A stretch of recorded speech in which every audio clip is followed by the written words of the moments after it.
జై శ్రీకృష్ణ. ఈరోజు మార్గశిర పౌర్ణమిని గురించి చెప్పుకుందాము. మార్గశిర పౌర్ణమిని కోరల పౌర్ణమి అని కూడా అంటారు. ఇది మార్గశిర మాసంలో వచ్చే పవిత్రమైన రోజు. ఈ రోజున లక్ష్మీదేవిని పూజించడం ద్వారా ఐశ్వర్యము, ఆనందము, ఆరోగ్యము వంటివి లభిస్తాయని నమ్ముతారు. దత్తాత్రేయ జయంతిని కూడా ఈ పౌర్ణమి రోజున జరుపుకుంటారు. అలాగే యమధర్మరాజును ఆరాధించడం ద్వారా వ్యాధులు, అనారోగ్య సమస్యలు తొలగుతాయని భావిస్తారు. కార్తీక పౌర్ణమి నుండి మార్గశిర పౌర్ణమి వరకు యమధర్మరాజు కూరలు తెరుచుకుని ఉంటాయి. అందువలన ఈ రోజును కోరల పౌర్ణమి అని కూడా అంటారు. ఈ రోజున ఆయన్ని ఆరాధించడం ద్వారా అనేక వ్యాధులు, అనారోగ్య సమస్యలను తగ్గించుకోవచ్చని నమ్ముతారు.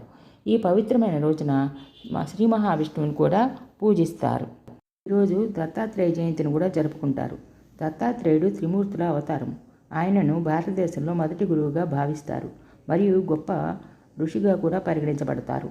ఆయన గొప్ప ఋషి అయినటువంటి అత్రి, అనసూయ దంపతులకు జన్మించారు. ఆయన అనేక ఆధ్యాత్మిక బోధనలు చేసేవారు.